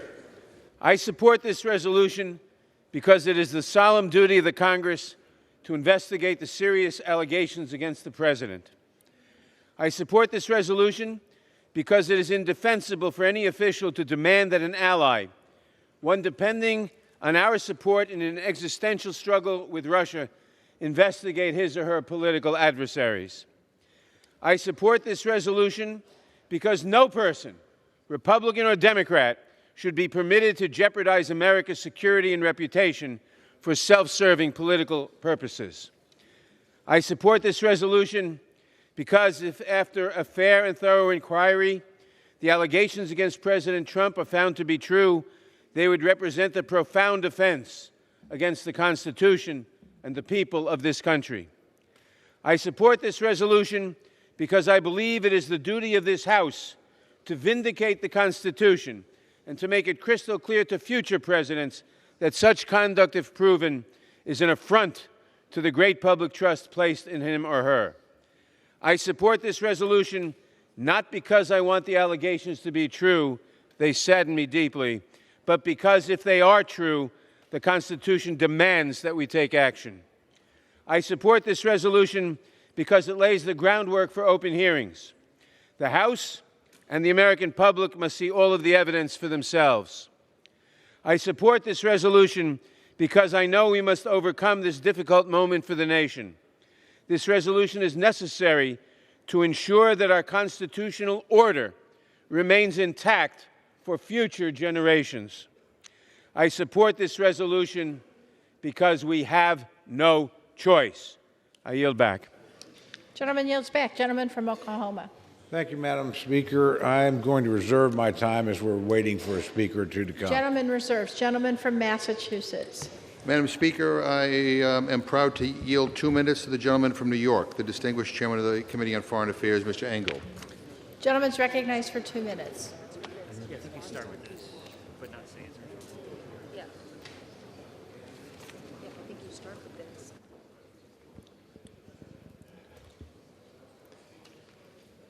I thank the gentleman and rise to support moving forward to the next open phase of this impeachment inquiry so that the American people can hear from witnesses, see the evidence, and understand the troubling story of what's taken place in this administration. As chairman of the Foreign Affairs Committee, my priorities are supporting American diplomats and diplomacy, working with partners and allies, and ensuring that our foreign policy advances America's interests. This administration has unfortunately undermined all those priorities since its first day. But in the last month, we've learned more and more about just how deep this goes. The facts are clear. The White House launched a shadow foreign policy that circumvented and undermined our normal diplomatic channels. A distinguished career ambassador was publicly smeared and pushed aside. Critical military aid for Ukraine, a valued partner locked in a life-or-death struggle against Russia, was blocked. That the goal, not some foreign policy priority, not an effort to make our country safer or stronger, quite the opposite, as delaying these resources hurt Ukraine and directly benefited Vladimir Putin. Why then? To pressure a foreign government to interfere in our 2020 elections. It's what the framers feared most. The president's own words say it best from the record of the call with President Zelensky as he sought the tools to push back against Russia. Mr. Trump's answer, "I'd like you to do us a favor, though." Since that first damning piece of evidence came to light, the Intelligence, Oversight, and Foreign Affairs Committees have worked to fill in the pieces of the puzzle thanks to the courage of public servants who obeyed the law and testified, even in the face of bullying and intimidation from the administration, of ugly, baseless smears from the president's allies, and I condemn the shameful efforts to identify and harass the whistleblower whose life may be jeopardized for coming forward to tell the truth. Gentlemen's time's expired. I salute all those patriots, and I salute my fellow committee chairs, Mr. Schiff, Ms. Maloney, and the late Mr. Cummings for their I yield the gentleman additional. Gentleman from Oklahoma. Gentleman reserves. Gentleman from Massachusetts. Madam Speaker, I yield 1 minute to the gentlewoman from California, the distinguished chairwoman of the Committee on Financial Services, Ms. Waters. Gentlelady is recognized for 1 minute. Am I doing this? Thank you, Chairman McGovern. I rise in support of HRED 660 and the process that's set forth within by which the impeachment inquiry will continue to be conducted. To be clear, contrary to what these desperate Republicans have claimed, the Constitution imposes no requirement that a procedural resolution such as HRED 660 be voted on by the House.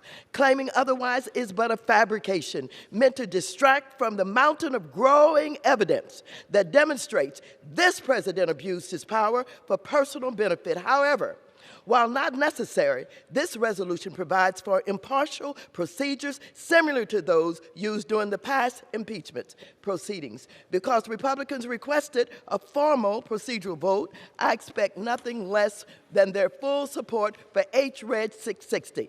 Anything less would be shameful. As chairwoman of the Financial Services Committee, we've been conducting credible investigations into the conduct of this administration, and this work will continue in the manner outlined by HRED 660. I look forward to Democrats and Republicans alike prioritizing country over party as we swore an oath to do, voting in favor of HRED 660. Gentleman from Massachusetts.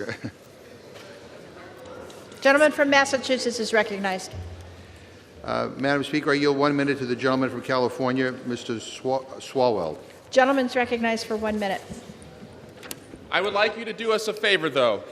President Trump said those 10 words on July 25 to Ukraine's president before asking the Ukrainian president to investigate a potential political opponent. For the past month, the Intelligence Committee has led an investigation into what happened around that phone call. In this early investigative stage, we have heard powerful corroborating evidence that President Trump led an extortion shakedown scheme over the Ukrainians, leveraging $391 million of taxpayer dollars to have a foreign power assist him in his upcoming campaign. Just as powerful as the evidence we heard is the courage of the people who have come forward to provide it, defying lawless White House orders to obstruct and instead adhering to lawful congressional subpoenas. The evidence, however, is not a conclusion. At this stage, we must move now to a public process with due process protections for the president to secure and test that evidence. When our founders designed the Constitution, they considered a lawless president and how to hold that person accountable. James Madison said the Constitution needed a provision for defending the community against lawlessness. Gentlemen's time's expired. Now we must solemnly Gentlemen's embark time's upon expired. this journey. I yield back. Members are reminded to refrain from engaging in personalities towards the president. Gentleman from Oklahoma. Thank you, Madam Speaker. I'd like to inquire from my friend if he has additional speakers. We do.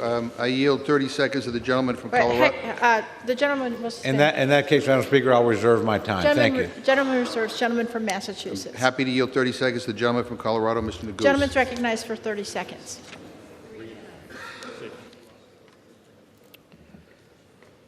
Madam Speaker, today is a serious and solemn day for our country.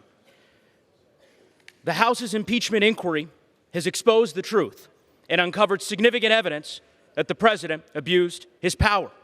To honor the oath to defend the Constitution that each of us took, we must move forward with this impeachment inquiry. For as Thomas Jefferson once said hundreds of years ago, a sacred respect for the constitutional law is the vital principle, the sustaining energy of a free government. Let us honor the Constitution and defend it today by voting yes on this resolution. Time's expired. Gentleman from Oklahoma. Madam Speaker, I continue to reserve my time. Gentleman reserves. Gentleman from Massachusetts. Madam Speaker, I'm happy to yield 30 seconds to the gentleman from Pennsylvania, Mr. Boyle. Gentleman's recognized for 30 seconds. Madam Speaker, I did not come here to launch an impeachment process. However, the facts demand it. A republic, if you can keep it. What we decide today will say more about us than it says about the conduct of the president. I yield back.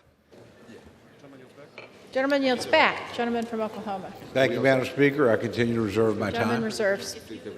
Gentleman from Massachusetts. I yield, Madam Speaker, I yield 30 seconds to the gentleman from Rhode Island, Mr. Cicilline. Gentleman's recognized for 30 seconds. Madam Speaker, on opening day, we take an oath of office. We take an oath not to a king, not to a president, but to protect and defend the Constitution. It is our solemn duty. And in fact, this resolution sets forth the procedures for the next phase of our impeachment inquiry. We know substantial evidence has been presented that the president abused his power, undermined our national security, and undermined the integrity of our elections. We are duty-bound to proceed. It is a sad day, but not because Congress has the courage to stand up for our democracy, but because the president's conduct has forced this action. I urge my colleagues to approve this resolution. Gentleman's time's expired. Gentleman from Oklahoma. Thank you, Madam Speaker. I continue to reserve my time. Gentleman reserves. Gentleman from Massachusetts. I'm prepared to close for our side, so I Gentleman's will yield prepared to to the close. gentleman. Gentleman from Oklahoma. Madam Speaker, if I yield myself such time as I may consume. Gentleman's recognized. Thank you, Madam Speaker. Madam Speaker, if we defeat the previous question, I will amend the resolution to ensure transparency for the American people. My amendment will do three very simple things. First, it will require the chairman of the Permanent Select Committee on Intelligence to publicly release the transcripts of all depositions and interviews in a timely manner to allow any necessary redactions to protect classified or sensitive information. My colleagues on the other side have been operating in secret and behind closed doors. They've been violating standing House rules by preventing member access to documents, let alone sharing anything with the people that elected them to serve. Second, my amendment requires the Intel chairman to transfer all records or materials, including exculpatory records or materials, to the Judiciary Committee. The chairman is instructed to again make the necessary redactions to protect any classified or sensitive information. In contrast, the Democratic majority's resolution lets the chairman choose what information he will share. And finally, my amendment requires the Intelligence Committee's records and reports, as well as any material received from any other committee involved, be made available at least 72 hours prior to the Judiciary Committee considering any articles of impeachment or other recommendations. The resolution before us today does absolutely nothing to guarantee that the American people will see this vital information. The procedures my Democratic colleagues set up for this impeachment inquiry are fundamentally unfair and fundamentally partisan. They reject due process, they reject minority rights, and they reject adequate public disclosure. The American people will not respect the process. That's not fair, Madam Speaker. I urge the House to reject this measure, and I urge the House to insist on bipartisan procedures that respect the rights of the minority and the right of due process. With that, Madam Speaker, I yield 1 minute to the distinguished Republican leader, Mr. McCarthy of California. Gentleman is recognized. I thank the gentleman for yielding. Madam Speaker, elections have consequences. Our fellow Americans use their vote to choose who will work for them. So I ask you all a simple question, especially to my colleagues. Is that what is happening here today? Are we gathered in these final moments before we depart for a week to fund our government, to pay our troops? Are we gathered today to prove a new trade deal? Or are we gathered to debate the critical national security issues regarding China or Iran? Well, that answer would be unanimously no. We are not working for the American people. Those items would resemble the achievements of a productive Congress, a Congress that truly works for the people. But you know what this Congress counts? This Congress records is more subpoenas than laws. That's the legacy. It is not just devoid of solutions for the American people. It is now abusing its power to discredit democracy. By using secret interviews and selective leaks to portray the president's legitimate actions as an impeachable offense. Democrats are continuing their permanent campaign to undermine his legitimacy. For the last 3 years, they have predetermined the president's guilt. They have never accepted the voters' choice to make him president. So for 37 days and counting, they have run an unprecedented, undemocratic, and unfair investigation. This resolution today only makes it worse. I've heard members on the other side say they promise rights to the president, but only if he does what they want. That's the equivalent of saying in the First Amendment, you have the right to the freedom of speech, but you can only say the words I agree with. That's what you call due process. The amendment offered by my colleague, Mr. Cole, would help correct some of the transparency concerns we have witnessed over the last few weeks. But today is more than the fairness of an impeachment process. It is about the integrity of our electoral process. Democrats are trying to impeach the president because they are scared they cannot defeat him at the ballot box. That's not my words. That's the words of my colleagues from the other side of the aisle that has offered impeachment 3 different times. This impeachment is not only an attempt to undo the last election, it is an attempt to influence the next one as well. This is not what Democrats promised when they entered the majority 11 months ago. In this chamber, we heard from our Speaker while we all sat here. We heard what the Speaker said when she talked about words of optimism and cooperation. It was said we would work together to make America stronger, more secure, and more prosperous. We were told our mission was to return the power to the people. In fact, our new colleagues on the other side of the aisle were sent to Washington with a mandate to do just that. So what's happening? Nothing like that today. Not long ago, Democrats recognized that a partisan impeachment would put politics over people and harm our nation. That exact same Speaker that talked about cooperation, that talked about and promised the American people that they would be different. They would be different if you trusted you with the majority. You have failed in that promise.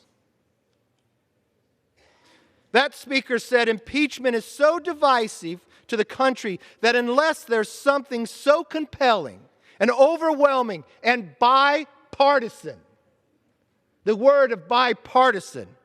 I do not think we should go down that path because it divides the country. What has changed since those words have been spoken? Alexander Hamilton wrote, "There will always be the greatest danger that the decision to use the impeachment power would be driven by partisan animosity instead of real demonstrations of innocence or guilt. This sham impeachment by Democrats have proven Hamilton right and portrays the Speaker's own words. I know emotions are high. I know members would even run for positions of chair simply on the fact that they would be a better chair for impeachment right after the election. But when we all stood that day and listened to the words of the Speaker of cooperation, we all raised our hand to uphold the Constitution. Tomorrow is November 1st. We're 1 year away from an election, not just for this House, but for the highest office of presidency. Why do you not trust the people? Why do you not allow the people to have a voice? Why, in a process that America lends their voice to all of us, that you deny us to speak for them? Is animosity risen that high? Is Hamilton proven correct again? There is a moment and time that you should rise to the occasion. This is that moment. This is the moment that history will write. History will ask you, when you cast this vote, when you cast a vote to justify something that has gone on behind closed doors, I want you to ask the historian and answer the question, what do you know that happened there? Have you read anything that took place that you just justified?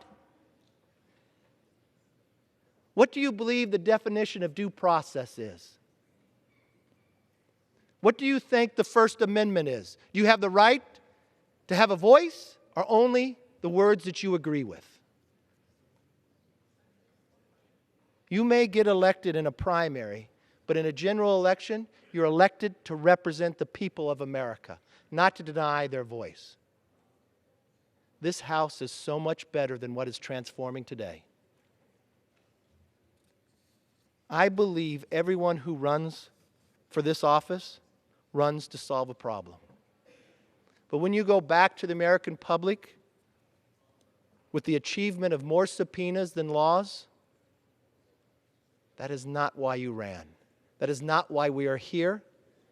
And that's why I agree with my colleague, Mr. Cole, that believes in the power of the people, people before politics, that we believe and know we can do better. That we believe the Speaker when she said about cooperation. We believed her when she said if you trusted them with the majority, they would be different. I guess it's only fitting you take this vote on Halloween. I yield back.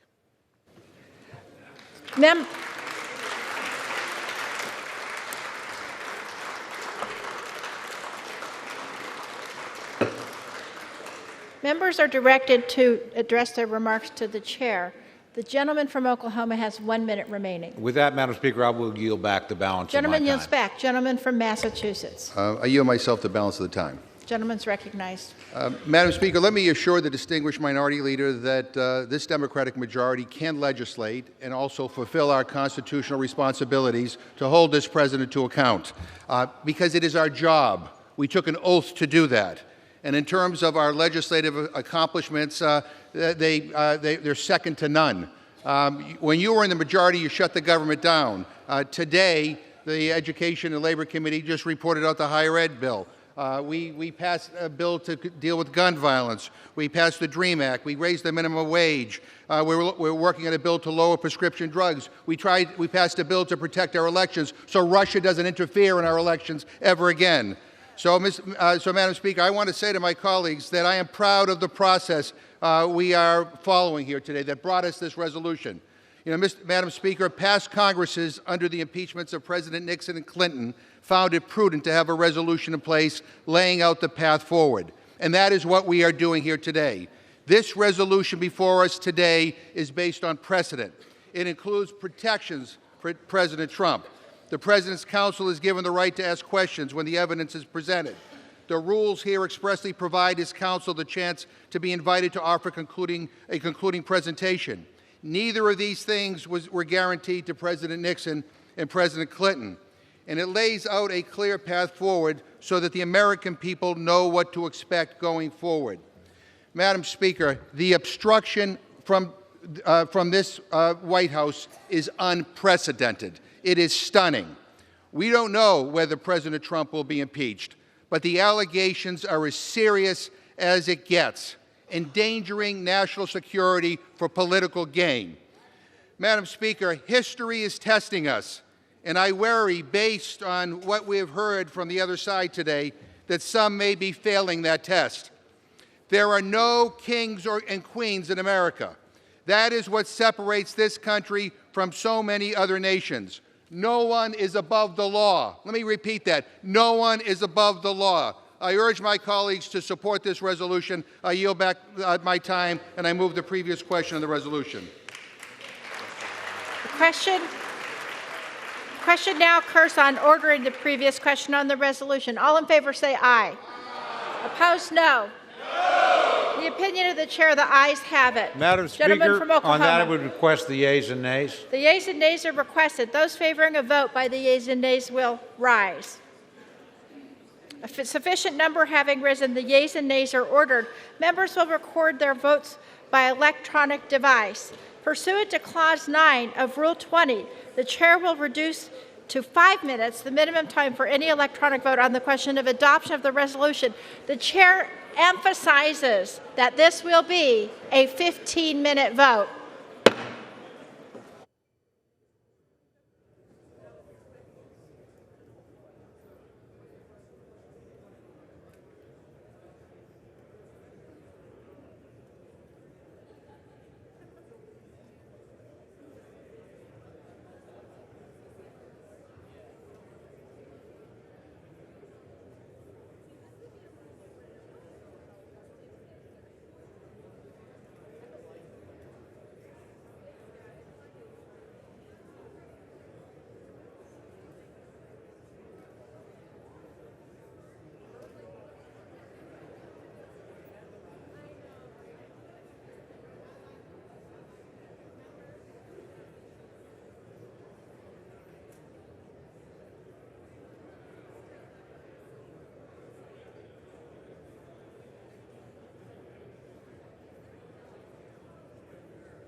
On this vote, the yeas are 231, the nays are 196. The previous question is ordered.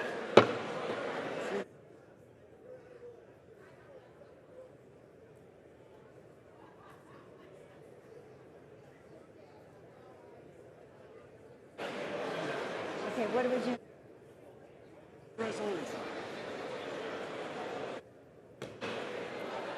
The question is on the adoption of the resolution.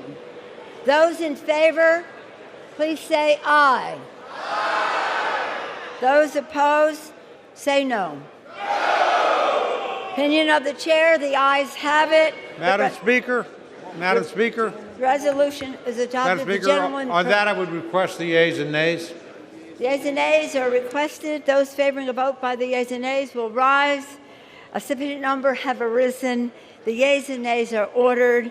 Members will record their votes by electronic device. This is a 5-minute vote, colleagues, a 5-minute vote. Why are we doing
On this vote, the yeas are 232, the nays are 196. The resolution is adopted without objection. The motion to reconsider is laid upon the table. Where does the gentleman from Missouri seek recognition? I request permission to speak for 1 minute out of Without turn. any objection? Without objection, the gentleman is recognized. Objection is heard.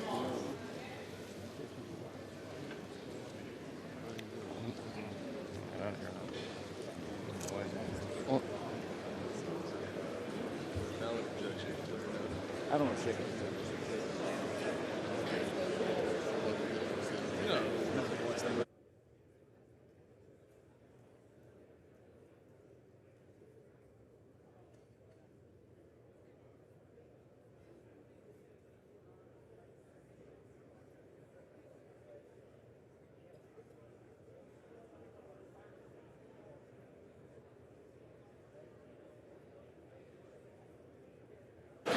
Pursuant to House Resolution 656 and Rule 18, the Chair declares the House in the Committee of the Whole House on the State of the Union for further consideration of H.R. 823. Will the gentleman from California, Mr. Aguilar, kindly take the chair?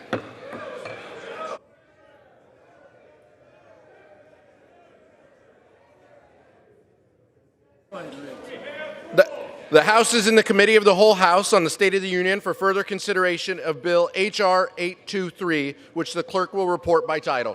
A bill to provide for the designation of certain wilderness areas, recreation management areas, and conservation areas in the state of Colorado and for other purposes. Rose, Wednesday, October 30th, a request for a recorded vote on Amendment Number 6, printed in Part B of House Report 116-264, offered by the gentleman from Colorado, Mr. Crow, had been postponed. What now? Pursuant to Clause 6 of Rule 18, proceedings will now resume in Part B of House Report 116-264, on which further proceedings were postponed in the following order. Amendment Number 1 by Mr. Curtis of Utah. Amendment Number 5 by Mr. Tipton of Colorado. Amendment Number 6 by Mr. Crow of Colorado.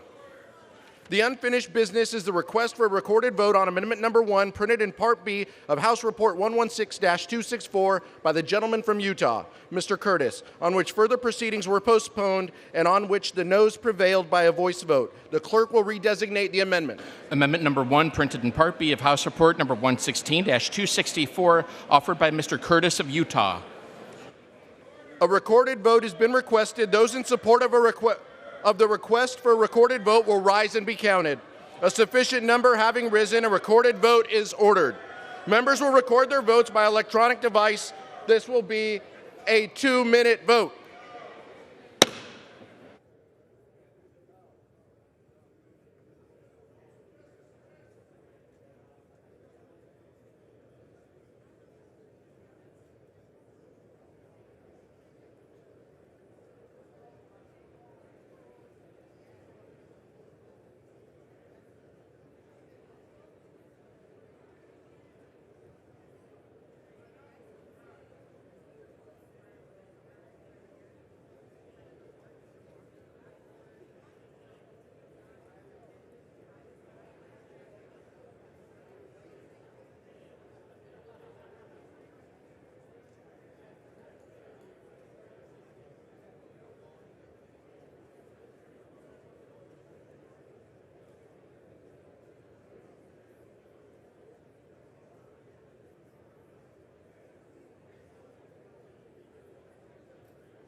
On this vote, the yeas are 180 and the nays are 240.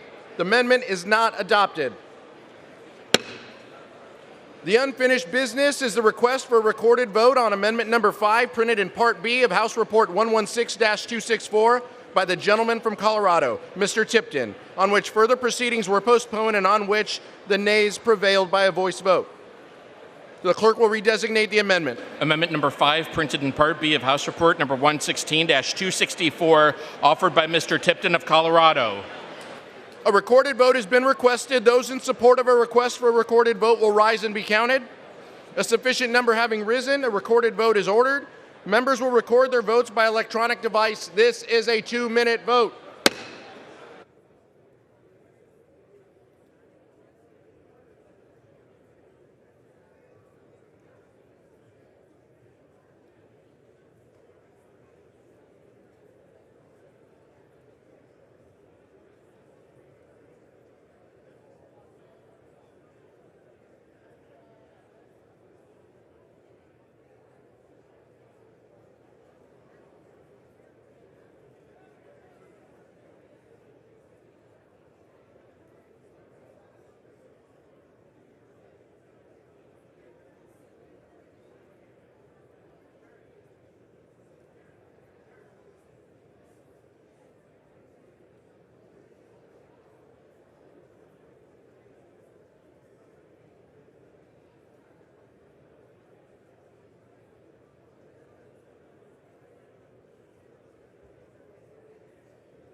On this vote, the yeas are 185 and the nays are 231. The amendment is not adopted.